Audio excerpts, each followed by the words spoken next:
Islam, sehingga kita bisa berkumpul bertemu perdana yang pada hari ini insyaallah sekali kita kita panjang sampai 4 tahun ke depan dan sampai seterusnya insyaallah. Ya, semua insyaallah dan juga salawat dan salam kita hadiahkan kepada baginda Nabi sallallahu alaihi wasallam. Allahumma shalli wa sallim wa barik alaihi. Semoga salawat ini terus kita doakan, sunnah ini terus kita jalankan, kita termasuk umat Rasulullah yang akan mendapatkan syafa'at yaumil akhir. Amin ya rabbal alamin. Dengan semuanya, ini materi pertama ya untuk pembekalan dasar bahan tahfiz kejuruan angkatan pertama. Dan materi pertama ini akan disampaikan oleh Ustaz Dr. Haji Zamsyari bin As-Salataif LCMA. Beliau merupakan salah satu rektor kampus swasta yang ada di Medan. Yaitu sangat luar biasa bagi anak semua untuk kita bisa menyimak yang berilmu dan rasanya yang disampaikan nantinya oleh Ustaz kita insyaallah. Baik, langsung saja kepada Ustaz kami persilakan. Assalamualaikum warahmatullahi wabarakatuh. Alhamdulillahi rabbil alamin. Wa bihi nasta'in ala umuri dunya waddin. Summa salatu wassalam ala khairi man ba'athahu Allah rahmatan lil alamin sayyidil anbiya'i wal mursalin Rasulillah Muhammad sallallahu alaihi wasallam wa ala alihi wa ashabihi ajma'in. Allahumma 'allimna ma yanfa'una wanfa'na bima 'allamtana wa zidna ilma innaka antal alimul hakim. Yang sama kita muliakan Mudir Ma'had Tahfiz Kejuruan Adinda Lutfi, segenap dewan guru, para musyrifah yang ada di Ma'had, dan tentunya yang Ustadz banggakan para maha santri dan santriwati yang alhamdulillah ini masih dalam suasana pembekalan pengenalan lingkungan Ma'had Tahfiz Kejuruan. Dan di pertemuan kita yang pertama ini Ustadz akan menyampaikan satu materi yang bertemakan urgensi mempelajari ilmu Al-Quran dalam rangka bagaimana kita menjadi seorang mahasantriwati. Nah, tentunya kalau kita lihat tidak ada satupun nikmat yang Allah Subhanahu wa taala anugerahkan untuk kita dalam hidup ini yang lebih besar melebihi nikmat Allah turunkan kepada kita Al-Quran, dan Allah ajarkan Al-Quran untuk kita. Kenapa Ustaz katakan nikmat diturunkannya Al-Quran dan diajarkannya Al-Quran itu di antara nikmat yang paling pokok? Dalam Al-Quran itu ada satu surah namanya surah Ar-Rahman. Ar-Rahman apa artinya? Allah Maha Pengasih. Apa bukti Allah itu Rahman? Apa bukti Allah itu punya kasih sayang yang luar biasa? Allah katakan Ar-Rahman 'allamal Quran khalaqal insan 'allamahul bayan. Allah perkenalkan dirinya, dialah Allah, Tuhan yang Maha Pengasih. Kenapa Allah Maha Pengasih? Karena Allah ajarkan Al-Quran. Kemudian Allah ciptakan manusia. Kemudian Allah ajarkan kita bagaimana kita dapat berkomunikasi satu dengan yang lain. Nah, ayat ini cukup menarik. Kenapa? Allah menyebut nikmat diajarkannya Al-Quran kepada kita sebelum Allah bercerita nikmat diciptakannya manusia. Logikanya, gimana kita bisa belajar Quran kalau belum diciptakan? Kalau kita pikir dengan logika, seharusnya Allah katakan Ar-Rahman, khalaqal insan, 'allamal Qur'an. Allah Tuhan yang Rahman, Allah ciptakan dulu manusia, baru Allah ajarkan Quran. Tapi ayat tadi menyebutkan kata mengajarkan Al-Quran bahkan sebelum menciptakan manusia. Apa pesan yang ingin Allah sampaikan? Seakan-akan tidak ada tujuan dari kita diciptakan untuk menjalani kehidupan di dunia ini melebihi keutamaan ketika kita belajar Al-Quran. Betapa ruginya lah orang diciptakan hidup di dunia usianya puluhan tahun, bahkan hampir mendekati 100 tahun, tapi ketika ditanya apa yang kau paham tentang Quran, tak tahu apa-apa dia. Padahal baru kita bisa mengenal Allah sebagai Tuhan yang Maha Pengasih kalau kita punya modal kita mengenal Al-Quran. Karena tidak ada cara mengenal Allah lebih utama dibandingkan ketika kita mengenal kitabnya Allah. Melihat Allah kan gak mungkin. Mengetahui zat Allah juga tak punya kemampuan manusia untuk sampai di situ. Tapi minimal kita bisa mengenal Allah melalui perkataannya. Kadang-kadang ya para maha santriwati sekalian, kita terkadang mungkin pernah baca novel. Bagus sekali bahasa si penulis. Walaupun kita belum kenal dan belum pernah jumpa dengan si penulis, tapi kita sudah dapat gambaran sedikit banyak tentang gimana si penulis lewat tulisannya. Di sisi Allah perumpamaan yang lebih utama. Bagaimana cara kita mengenal Allah? Kenali Allah lewat Al-Quran. Maka Ustadz ingin sampaikan, kalian walaupun angkatan pertama ini baru tercatat ada 11, insya Allah akan menyusul yang lain. Namun ini adalah ya maha santriwati pilihan. Bukan sekedar Ustadz Lutfi dan tim seleksi yang memilih, tapi Allah lah yang pilih kalian. Kenapa?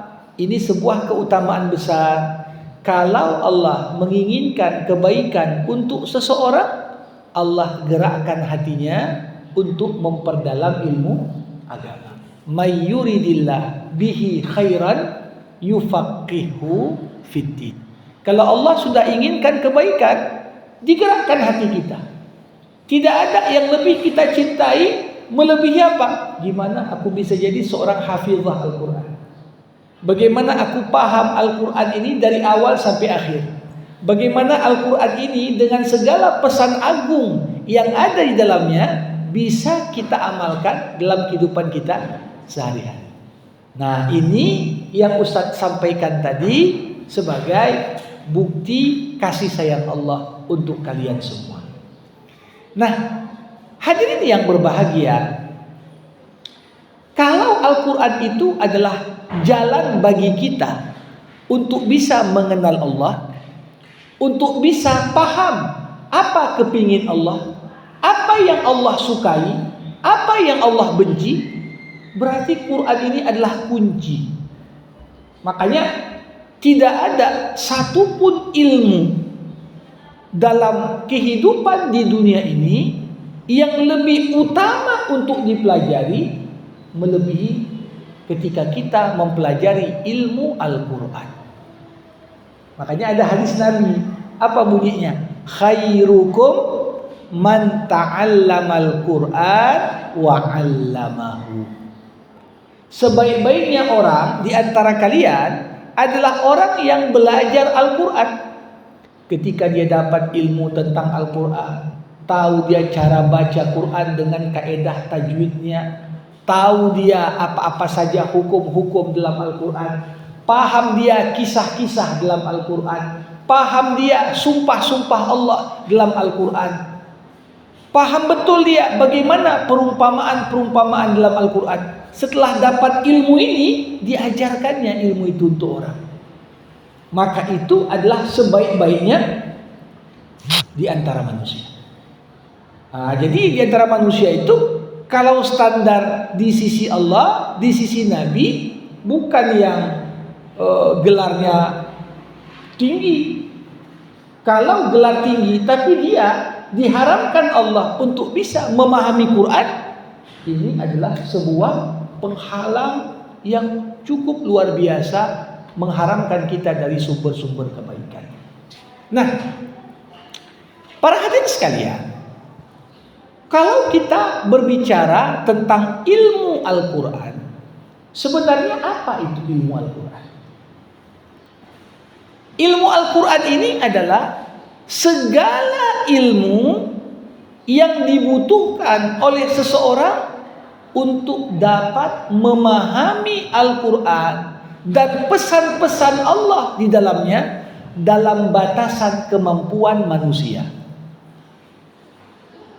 Kita ini kalau mau paham Al-Quran, kita harus punya atribut, kita harus punya alat. Dengan alat ini baru bisa kita baca Quran, kita paham, oh ini maksud Allah, oh ini maksudnya. Kita kaitkan ayat tersebut dengan realita kehidupan kita sehari-hari. Disinilah muncul dalam benak kita baru kesadaran, oh ini ternyata ilmu Al-Quran. Makanya kalau disebut ilmu Al-Quran, sebenarnya bukan hanya ada satu ilmu, tapi ada banyak sekali ilmu Al-Quran. Ada banyak sekali ilmu Al-Quran itu. Bahkan para ulama sebagian mengatakan tidak ada batasan ilmu Al-Quran. Tidak ada batasan ilmu Al-Quran. Kenapa? Karena sebenarnya semua ilmu yang ada di muka bumi ini sekarang ini, kalau kita mau telusuri, mau kita kaji, sumber utamanya adalah dari Al-Quran. Jadi pengertian ilmu Al-Quran apa? Segala ilmu yang kita butuhkan untuk dapat memahami Quran secara optimal dalam batasan kemampuan manusia. Jadi kalau ditanya apa aja ilmu Al-Quran itu Ustaz? Banyak. Ada pembahasan-pembahasan yang populer dari ilmu Al-Quran. Misalnya apa? Ada cerita ilmu muhkam, mutasyabih, ilmu nasikh mansukh, ilmu misalnya qasas Quran, ilmu jadal Quran, ilmu qasam Quran, ilmu amsal Quran, ilmu misalnya ilmu-ilmu alat, ilmu sharaf, ilmu nahwu, ilmu balaghah. Ini semua ilmu lahir. Tujuan awalnya apa? Untuk menjembatani agar kita bisa paham Al-Quran. Dan semua ilmu yang memberikan sumbangsi supaya kita bisa paham pesan Al-Quran dengan lebih dalam, itu dinamakan ilmu Al-Quran. Jadi zaman sekarang pun lahirlah ilmu-ilmu sains. Ada ilmu fisika, ada ilmu kimia, ada ilmu biologi, ada ilmu botani, ada ilmu kedokteran, ada ilmu berbagai macam ilmu geologi. Kalau kita mau jujur, ilmu-ilmu ini pun walaupun tidak secara langsung itu kita namakan ilmu Al-Quran, tapi memahami ilmu-ilmu itu mendekatkan kita kepada pemahaman Al-Quran yang lebih baik. Kenapa Ustaz katakan begitu? Iya. Kalau ditanya sama kalian, berapalah jumlah ayat dalam Quran? Berapa? 1144. Kalau jumlah surahnya 144, 114. Tapi jumlah ayatnya berapa? 6.236 ayat. Itu jumlah ayat di dalam Quran. Dari 6.236 ayat, ya, tahukah kalian 1.400 ayat dari Al-Quran itu cerita tentang alam semesta. Cerita tentang matahari, cerita tentang bulan, cerita tentang gunung, cerita tentang air, cerita tentang angin, cerita tentang berbagai macam jenis tumbuhan, cerita tentang sifat dan karakteristik fauna, binatang-binatang yang ada. Bukan hanya itu, cerita juga tentang peradaban-peradaban yang pernah ada. Ya, bangun piramid, ada gunung yang dipahat jadi istana. Diceritakan oleh Al-Quran. Berapa? 1.400 ayat dari 6.236 ayat. Kira-kira kalau ayatnya cerita tentang matahari, kita belajar ilmu fisika, kita belajar ilmu astronomi, bisa lebih baik nggak pemahaman kita terhadap ayat? Makin paham kita. Wasyamsu tajri li mustaqarrin laha dzalika taqdirul azizil alim wal qamara qaddarnahu manazila hatta 'ada kal urjunil qadim. Di surah Yasin Allah katakan wasyamsu tajri, matahari itu berjalan pada orbitnya. Zalika taqdirul azizil alim, itulah ketentuan Allah Subhanahu wa taala. Gimana cara matahari berputar pada porosnya? Dipelajari di ilmu astronomi. Gini caranya. Oh, paham kita. Dengan kata lain, semakin banyak ilmu pengetahuan yang kita miliki, semakin kita memiliki kemampuan memahami ayat Al-Quran dengan lebih mendalam. Jadi ini yang disebut dengan ilmu-ilmu Al-Quran. Jadi bukan satu ilmu, tapi ada banyak ilmu. Bahkan dalam pandangan sebagian ulama dikatakan tidak ada batasan jumlah ilmu Al-Quran. Saking kenapa? Ilmu yang baru pun, misalnya ada ilmu, orang cerita sekarang baru cerita ilmu baru, fisika kuantum atau apapun namanya, ya. Kalau dikaji ada juga landasan ayat. Makanya dikatakan dalam kaidah menafsirkan Al-Quran, sebaik-baiknya yang menafsirkan Al-Quran adalah waktu. Sebaik-baiknya yang menjelaskan makna Al-Quran adalah zaman. Maksudnya apa ini? Para mahasantriwati sekalian, maksud dari ungkapan tadi, ada ayat turun 14 abad yang lalu. Mungkin para sahabat, para tabi'in, para tabi'in memahami ayat itu dalam batasan kemampuan dan pengetahuan yang mereka tahu. Zaman itu belum ada yang sampai ke Mars, belum ada yang sampai ke bulan, belum tahu dia ada galaksi di luar galaksi kita.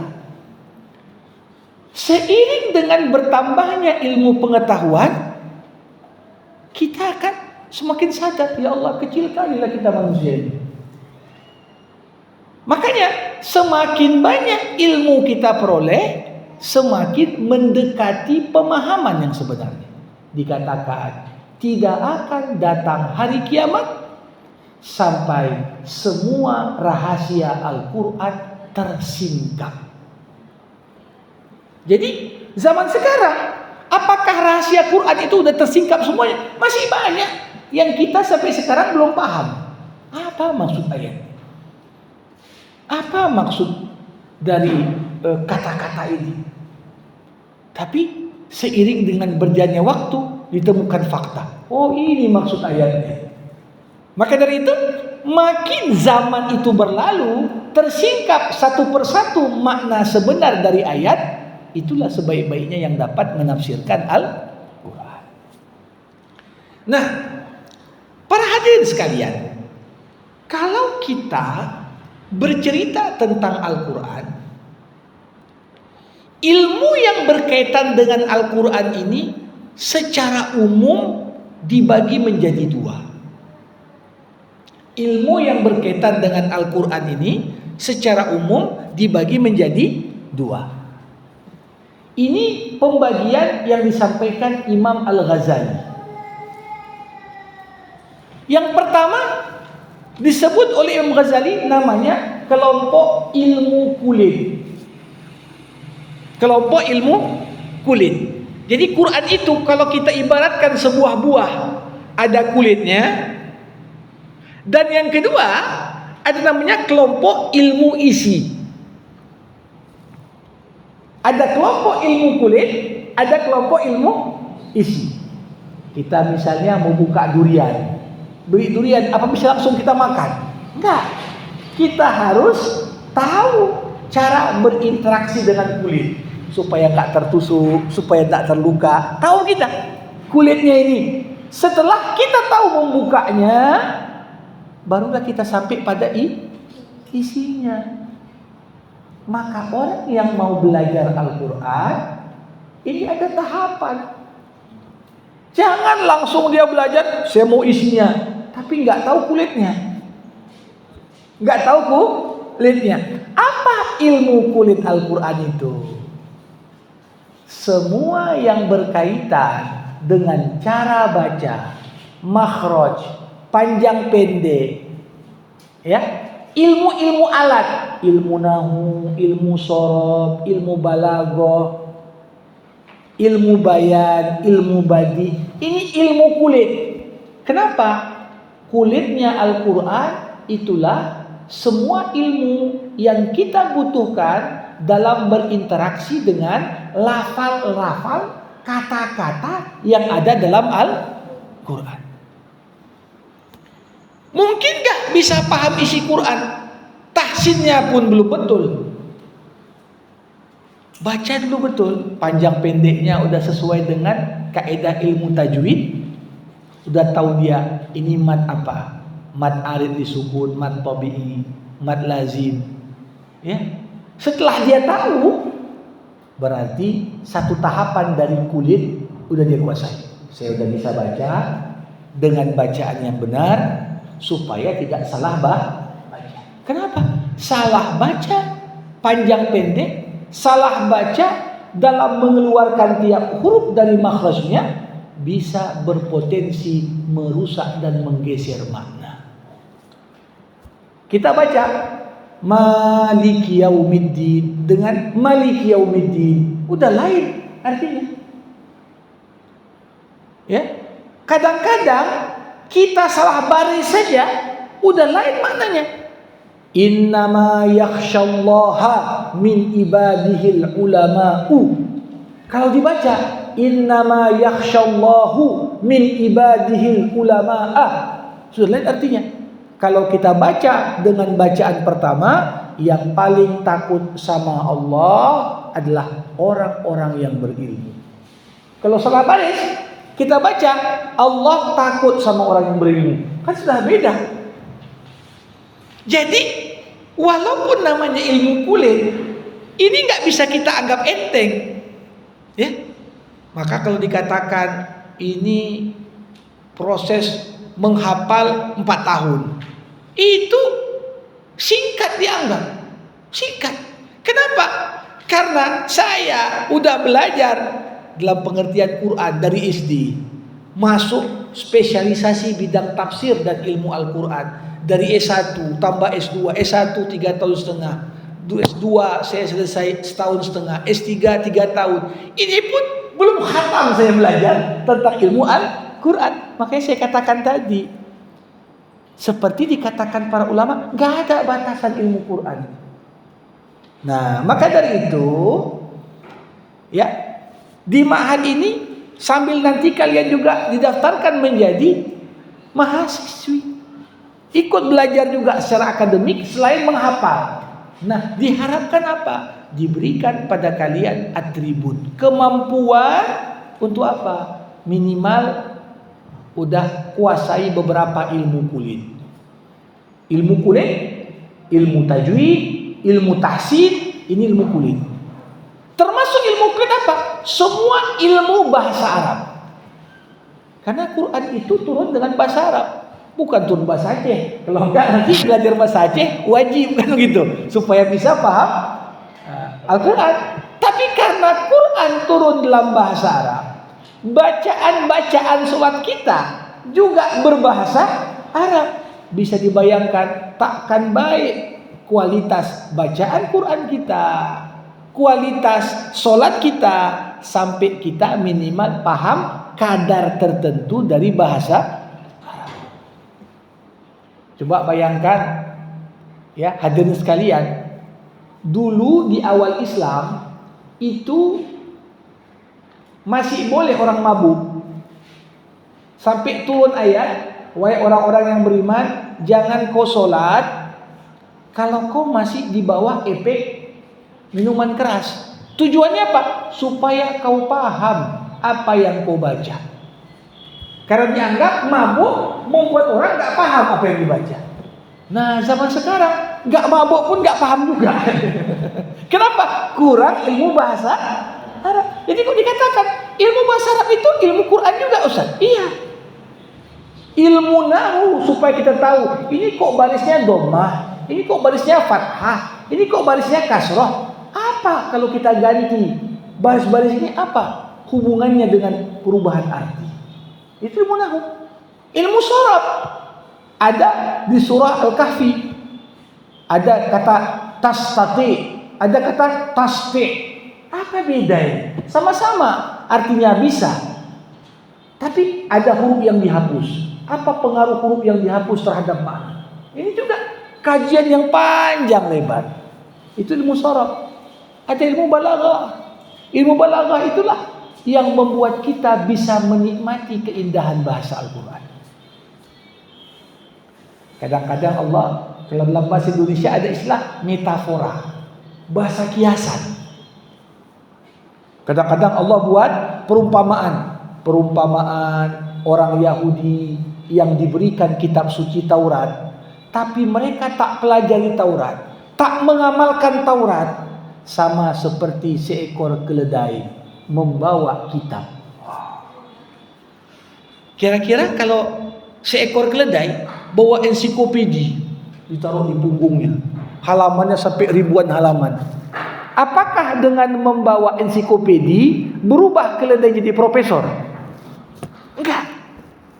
Kita pun kemana-mana bawa buku tebal, tapi enggak dibaca bukunya. Kira-kira yang sekedar bawa buku itu tiba-tiba jadi pandai enggak? Begitu juga lah umat Al-Quran. Semua ilmu pengetahuan terangkum dalam Al-Quran. Yang enggak pelajari Quran, yang enggak ngapal, yang enggak mencoba memahaminya, maka sama seperti keledai bawa buku. Lihat ini bahasanya begitu indah.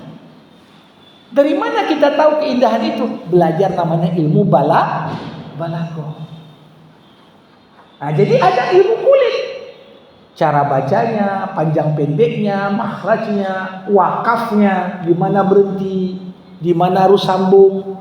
Ini semua supaya enggak salah arti. Ilmu bahasa Arab gitu juga. Termasuk bagian dari kulit apa? Ilmu tarannum, angham. Bagaimana baca Quran dengan nada dan irama yang indah. Khairukum man yataghanna bil Quran.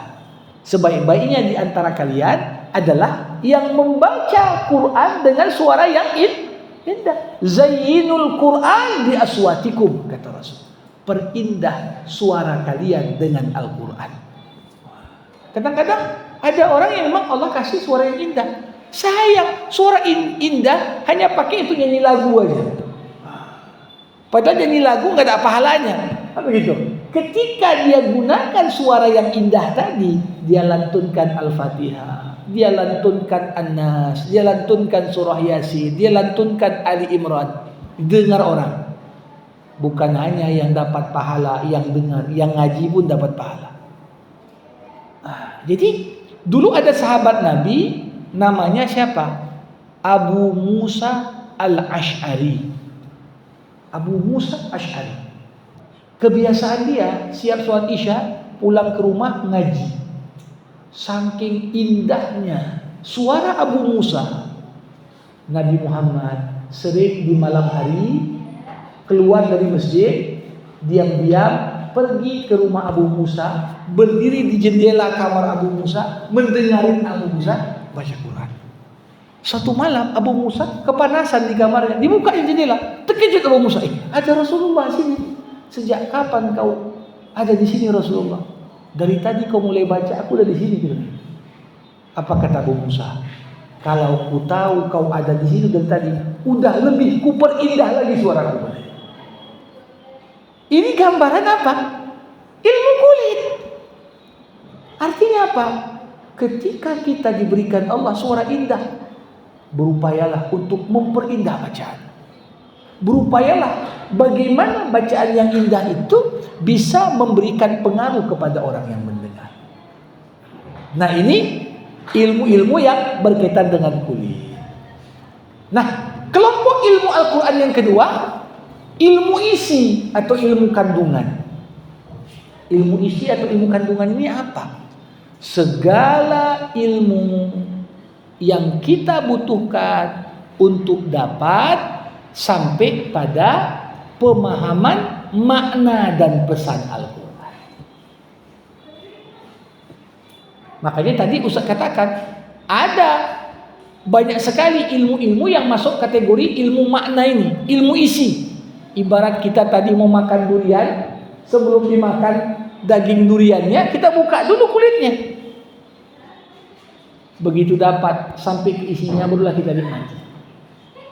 Nah, disinilah kenapa dikatakan bahwasanya seseorang yang mempelajari Quran, mengenal Allah lewat Al-Quran, dia akan mengenal segalanya. Jadi jangan kalian kira kalian hafal Quran tuh gak ada guna untuk skill kalian dalam kehidupan. Jangan kalian kira belajar Quran, menghafal gak ada efeknya terhadap penguasaan kalian terhadap ilmu-ilmu yang lain. Kalau kita lihat ilmuwan-ilmuwan muslim yang meninggalkan warisan keilmuan luar biasa. Di bidang kedokteran ada Ibnu Sina, ada Ibnul Haytham, ya, ada Al-Kindi. Ini jangan kira mereka cuma belajar kedokteran saja. Mereka pun belajar Quran. Peradaban Islam selalu di mana ada kaum intelektual rata-rata punya target sebelum sampai usia 10 tahun hafal Quran.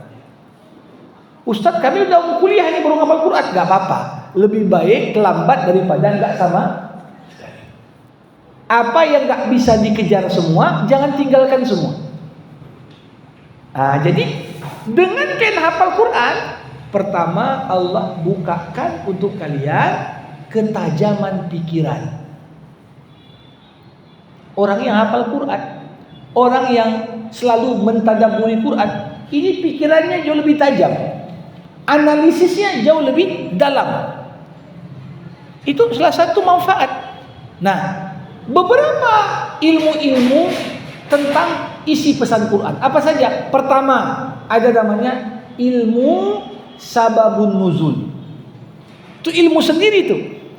Kita mau baca ayat. Ayat ini cerita tentang apa? Supaya kita bisa paham ayat ini itu apa, kita lihat dulu kronologi turunnya ayat. Ayat ini turun kapan? Makanya lihat juga namanya ilmu makki, ilmu madani. Ilmu yang mempelajari mana ayat dan surah yang turun di Mekah sebelum hijrah, mana ayat dan surah yang turun di Madinah setelah Nabi Muhammad hijrah. Karena dengan kita tahu kapan turun masing-masing ayat, kita bisa memahami ayat itu secara kontekstual. Kontekstual. Contoh, kita misalnya mau merubah satu kebiasaan yang buruk. Pekerjaan paling berat dalam hidup itu meninggalkan kebiasaan. Kalian pun di sini di awal kalian menjadi mahasantriwati di ma'had ini, banyak pengorbanan kalian buat. Ya mungkin biasa bangunnya entah jam berapa, di sini ada program, harus kita sesuaikan diri kita. Mungkin biasa masih ada ya rasa manja sama orang tua, kan begitu. Ini kita harus membudayakan untuk mandiri. Dalam Quran untuk mengharamkan minuman keras itu sampai turun 4 ayat. Kenapa nggak langsung turun ayat pertama, jangan kalian minuman keras. Seakan-akan ketika kita pelajari ilmu Quran, kita pahami ada kebiasaan-kebiasaan yang berat. Untuk merubahnya perlu ada pentahapan. Sikit. Zaman sekarang kita bilang sama orang, langsung ceramah pertama Ustadz bilang merokok haram, habis itu nggak dipanggil lagi Ustadz. Kenapa? Karena memang walaupun kita tahu itu haram, tapi kita sebelum mengatakan itu kita harus tahu bagaimana mempengaruhi dia untuk membatasi merokoknya sampai pada akhirnya dia nggak merokok sama sekali. Begitu juga ayat yang mengharamkan riba 4 kali turun. Pertama yang diharamkan apa? Nggak diharamkan apa-apa, ayat turun. Cuman dibandingkan lebih bagus bersedekah daripada makan riba. Turun ayat kedua, jangan kau makan riba berlipat ganda. Baru lagi tinggalkan sisa riba. Baru ayat terakhir turun, tinggalkan riba. Kalau kau nggak tinggalkan, siap-siap diperangi Allah dan Rasul. Lihat ini, berarti kalau kita mau merubah orang pun dengan ilmu Quran ini kita punya cara. Gimana masuk mempengaruhi orang? Jangan dari pertama seperti dikatakan Aisyah. Ayat-ayat yang turun pertama di Mekah itu cerita tentang surga, cerita tentang neraka, cerita tentang akhlak mulia, cerita tentang akhlak tercela. Tapi nggak ada ayat-ayat yang turun di Mekah cerita langsung perintah larangan.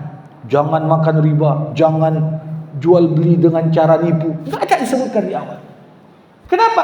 Karena kalau ayat pertama turun langsung jangan kalian makan riba. Sedangkan hampir semua orang makan riba, apa yang terjadi? Orang akan mengatakan, kalau itu musuh masuk Islam, payah kali Islam ini. Tapi disadarkan dulu, apa tujuan hidup? Kenapa kita ada? Karena paling berat kita mengamalkan hukum kalau kita nggak tahu apa gunanya hukum. Kalianlah misalnya pengelola ma'had buat aturan.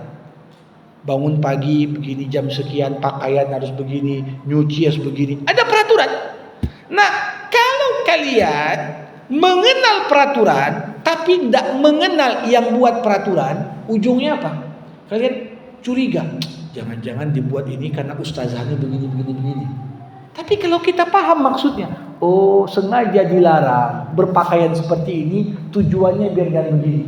Kita akan melaksanakan peraturan itu dengan penuh sukacita, gak merasa terpaksa. Nah, itulah gunanya kita paham ilmu isi Quran. Ada ilmu muhkam, mutasyabih. Ada ayat-ayat yang kalau kita pahami agak payah dipahami. Misalnya wasi'a kursiyyuhus samawati wal ardh. Kursinya Allah luasnya itu langit dan bumi. Macam mana lah kursinya Allah? Payah kita pahami. Maka semua ayat-ayat yang payah dipahami kembalikan kepada ayat yang muhkamat, ayat yang terang benderang maknanya, supaya kita tidak salah. Nanti ada ayat cerita tentang tangan Allah. Di mana pula tangan Allah itu? Ini harus kita pahami. Ayat-ayat Quran tingkat kejelasannya itu nggak sama. Ada yang lebih jelas. Qul huwallahu ahad, jelas sekali itu. Katakan Allah Maha Esa, jelas sekali. Tapi ada ayat-ayat ya, wal mutallaqat yatarabbasna bi anfusihinna thalathata quru. Wanita yang ditalak suaminya, hendaklah dia melewati masa iddah, menunggu supaya boleh kawin lagi 3 quru. Apa quru ini? Tak ngerti dia apa quru. Yang ku tahu kuri misalnya. Kuru apa? Ya. Ada yang mengartikan bersuci, ada yang mengartikan haid. Yang mana ini? Jadi terkadang ada kata-kata yang gak mungkin kita pahami begitu saja sampai kita kembalikan kepada ayat yang muhkamah. Ini juga bagian dari ilmu Quran, ilmu muhkam mutasyabih. Nanti kalian masuk perkuliahan ada mata kuliah namanya ulumul Quran, ilmu-ilmu Al-Quran. Nah, walaupun gak semuanya juga dibahas karena keterbatasan waktu dalam semester. Nah, masuk lagi ada namanya amsalul Quran, itu ilmu isi juga, perumpamaan-perumpamaan dalam Al-Quran. Ada ayat, kalau kalian buka surah Al-Ankabut, menarik ayat. Allah katakan, perumpamaan orang yang minta perlindungan kepada selain Allah sama seperti seekor laba-laba yang membuat rumah. Orang yang minta perlindungan kepada selain Allah sama seperti laba-laba yang berlindung di rumahnya. Kira-kira rumah laba-laba itu bisa nggak melindungi seseorang dari serangan luar? Enggak. Kenapa? Rapuh kali itu. Alang-alang itu kita pakai sapu aja udah hilang. Rumah itu harus jadi benteng. Rumah itu harus di tempat memberikan keamanan. Tapi rumah laba-laba bisa ngamankan nggak? Enggak. Ternyata bukan hanya itu. Para hadirin sekalian, dalam kajian ilmu fauna sekarang, ilmu tentang serangga, itu dikatakan kebiasaan laba-laba di rumahnya setelah jantan laba-laba membuahi betina laba-laba membunuh jantannya. Itu kebiasaan semua laba-laba. Setelah dibuahi, betinanya bunuh jantannya. Nanti ya lahirlah anak laba-laba. Anak laba-laba ini kalau udah besar, dia pun bunuh induknya. Itulah potret kalau kita menjalani kehidupan tidak berserah diri kepada Allah. Kita berharap, oh anakku ini nanti bantu aku. Rupanya anak kita mengecewakan kita. Kita berharap kawan kita itu bela. Belum tentu. Selama kau tidak meminta perlindungan pada Allah, orang terdekatmu pun bisa mengkhianati. Begitu. Lihat ini ilmu perumpamaan. Ada ilmunya tersendiri. Itu bagian dari ilmu isi Quran. Ada lagi namanya ilmu qasam Quran. Qasam artinya sumpah. Banyak kali ayat Quran diawali dengan sumpah. Wadduha wan najmi idza hawa wal laili idza yaghsha. Kok Allah bersumpah? Untuk apa Allah bersumpah? Biasanya manusia itu bersumpah. Kenapa? Supaya perkataannya dipercaya orang. Makanya kadang-kadang makin kita sering bersumpah, tanda kita sering nipu. Karena orang yang suka tidak dipercaya siapa? Orang yang sering dusta. Makanya dalam Islam tidak dianjurkan banyak-banyak bersumpah. Kenapa? Karena kalau banyak bersumpah berarti kita sering melanggar yang kita sumpah. Tapi Allah ketika bersumpah apa tujuannya? Bagaimana kita pahami ayat tentang sumpah? Itu termasuk ilmu isi. Ya, ada lagi ilmu kisah. Kisah Quran itu luar biasa. Saya katakan tadi, berapa jumlah ayat dalam Al-Quran? Berapa tadi ayat Al-Quran? 6.036 ayat. Ya. Dari 6.236 ayat, berapa ayat yang tentang kisah? Kurang lebih 2.000 ayat. Artinya apa? Seperempat Quran kisah. Mau kisah Nabi, mau kisah orang soleh, mau kisah orang salah, semua ada. Ya. Nah, kisah-kisah ini tuh apa? Kok banyak kali? Selalu dikatakan orang bijak belajar dari pengalaman hidupnya. Pernah kena tipu orang, gimana supaya kita tak kena tipu dua kali. Tapi orang yang lebih bijak adalah orang yang belajar dari pengalaman orang lain. Kalau kita belajar dari pengalaman kita bijak. Tapi lebih bijak lagi kalau kita belajar dari pengalaman orang. Orang pernah jatuh ke lubang situ. Kan kita nggak perlu harus masuk juga. Cukup dengar cerita dia sekali. Aku masuklah ke dalam lubang itu. Oh, berarti di jalan itu ada lubang. Ketika kita belajar dari pengalaman para nabi, keluarganya, anaknya, musuhnya, kaumnya, kita mengenal tipologi orang-orang jahat. Ada Fir'aun, ada Abu Lahab, ada berbagai macam tokoh-tokoh yang jahat. Ada keluarga-keluarga yang baik. Ada keluarga Imran, ada keluarga Ibrahim, ada keluarga Luqman. Kita belajar dari pengalaman mereka. Ketika kita ambil intisari pembelajaran dari ayat-ayat itu, kita bukan hanya orang yang bijak, tapi lebih bijak. Kenapa? Kita nggak mesti harus mengulang kesalahan yang pernah dibuat orang. Ini ilmu Quran. Cerita tentang ilmu kisah ini aja bisa berjilid-jilid. Jadi banyak sekali. Belum lagi saya katakan ilmu-ilmu yang muncul zaman sekarang yang kalau kita pelajari makin membuat kita paham Quran. Ilmu kedokteran itu banyak sekali ayat-ayat yang cerita tentang kedokteran.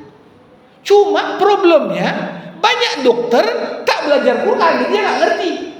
Banyak ustaz tak belajar kedokteran, jadi dia nggak ngerti. Maka kita membutuhkan siapa? Orang yang bidang ilmunya, ilmu umum kita ajak, yuk belajar Quran. Orang yang belajar Quran minimal punya wawasan tentang ilmu umum, supaya kita juga bisa optimal. Maka dari itu, Ustaz ingin sampaikan satu hal ini. Contoh ini, apa kaitan ilmu kedokteran dengan Quran? Misalnya ada ayat di surah Al-Ankabut. Wallahu akhrajakum min butuni ummahatikum la ta'lamuna syai'an wa ja'al lakumus sam'a wal absara wal af'idah qalilan ma tashkurun. Allah keluarkan kalian dari rahim ibu-ibu kalian dalam kondisi tak tahu apa-apa. Kemudian Allah berikan pada kalian pendengaran, penglihatan dan akal pikiran. Tapi sedikit dari kalian yang pandai bersyukur. Apa hubungan ayat ini dengan ilmu kedokteran? Ilmu kedokteran membuktikan dari panca indera yang ada pada seorang bayi, panca indera yang berfungsi pertama apa? Pendengaran. Bayi ketika lahir belum bisa nengok apa-apa. Setelah beberapa hari baru sempurna organ penglihatannya. Tapi dia bisa dengar. Setelah organ pendengaran apa? Organ penglihatan. Nampak dia mulai mengenal. Ya, makanya bayi di awal digendong semuanya mau dia. Tapi begitu dia udah mengenal orang, dipegang, digendong oleh bukan ayahnya, bukan ibunya, nangis dia. Nggak kenal aku. Kenapa? Udah bisa melihat. Bertambah usia makin matang akal pikirannya. Udah mulai pandai dia. Udah ngerti dia. Diajak komunikasi, disuruh ada instruksi, udah ngerti dia. Lihat. Jadi apa yang berkaitan tentang manusia ini juga ada keterkaitannya dengan ilmu kedokteran. Tadi cerita gunung, ilmu geologi, cerita angin. Ada ilmu tersendiri, cerita tentang ilmu kelautan. Ada ayat-ayat Quran tentang ilmu kelautan. Marajal bahraini yaltaqiyan, bainahuma barzakhun la yabghiyan, fabi ayyi ala'i rabbikuma tukazziban. Quran bercerita tempat pertemuan dua lautan. Berjumpalah air dari laut Pasifik dengan air dari laut Atlantik. Quran mengatakan walaupun airnya bergabung tapi nggak bercampur. Binatang yang ada di lautan Pasifik nggak akan pindah dia ke lautan Atlantik. Kenapa? Diteliti dalam ilmu kelautan. Tiap laut punya kadar yang berbeda, panasnya, lembabnya, sehingga binatang dari satu laut nggak akan pindah ke tempat yang lain. Bayangkan, ini sudah disinggung Quran 14 abad yang lalu, tapi karena nggak ada yang pelajari, yang menemukannya justru orang kafir. Kita mengatakan, lihat betul juga ayat Quran. Nah, jadi disinilah kami dari Universitas Dharma Wangsa sangat senang sekali dengan hari ini dimulainya pembelajaran angkatan pertama dari Ma'had Tahfiz Kejuruan. Dan apa yang menjadi landasan serta harapan dari pengelola ini sangat baik sekali. Kenapa? Banyak orang hafal-hafal Quran, cuma tujuan akhirnya hanya ngapal saja. Kurang terjembatani apa yang dihafal, apa yang dibaca dengan realita kehidupan. Makanya di sini ada skill yang mau diajarkan. Kalian 4 tahun hafal, tapi tamat nanti dapat gelar juga, SPD. Sudah ada skill. Banyak orang kadang-kadang hafal, tapi ilmu keduniaannya kurang juga. Nah, maka dari itu yang bisa Ustaz sampaikan doa. Mudah-mudahan kalian diberikan keteguhan. Kenapa? Belajar ini bukan pekerjaan yang mudah. Sampai dalam Al-Quran itu digambarkan, falaula nafara min kulli firqatin minhum ta'ifatun yatafaqahu fiddin. Bahkan dalam kondisi perang sedang berkecamuk, harus ada sekelompok orang yang merantau untuk belajar. Ini kayaknya merantau. Mungkin rumahnya di Medan, tapi dengan tinggal di sini di asrama merantau juga. Man kharaja fi talabil ilmi fahuwa fi sabilillah hatta yarji. Siapa yang keluar dari rumahnya niatnya cuma satu, mencari ilmu, maka dia dalam kondisi sedang di jalan Allah. Ini semua para mujahidah, orang yang sedang berjihad di jalan Allah, sampai pulang kembali. Harapannya ya pulang lagi, ya kalau udah tamat nanti. Jadi jangan sering-sering pulang juga, hingga komitmen jihadnya malah luntur dan menjadi renggang. Ya, selamat ya untuk kalian semua. Semoga ke depan ya lahir dari angkatan pertama ini jadi role model. Selalu angkatan pertama itu istimewa. Saya katakan angkatan pertama istimewa. Mungkin dari segi jumlah nggak banyak, tapi angkatan pertama selalu diingat hingga angkatan-angkatan berikutnya. Kenapa? Pertama, sama-sama kalian yang dididik dan sama-sama pengelola, sama-sama mencari format terbaik. Dan mudah-mudahan kalian merasa betah di sini, merasa nyaman dengan ma'had ini, dan pengelola juga insya Allah bisa mengarahkan kalian pada hal-hal yang baik. Saya kira ini mungkin pengantar ya terkait urgensi mempelajari ilmu Al-Quran. Jadi ilmu Quran kuncinya tadi bukan hanya sekedar tahsin saja. Ada ilmu kulit, ada ilmu isi. Tapi janganlah cerita ilmu isi kalau ilmu kulitnya pun belum dikuasai. Maka sambil 4 tahun kalian hafal, ada perkuliahan, nanti sambil sedikit demi sedikit kita belajar ilmu isinya. Demikian yang dapat saya sampaikan. Terima kasih. Assalamualaikum warahmatullahi wabarakatuh.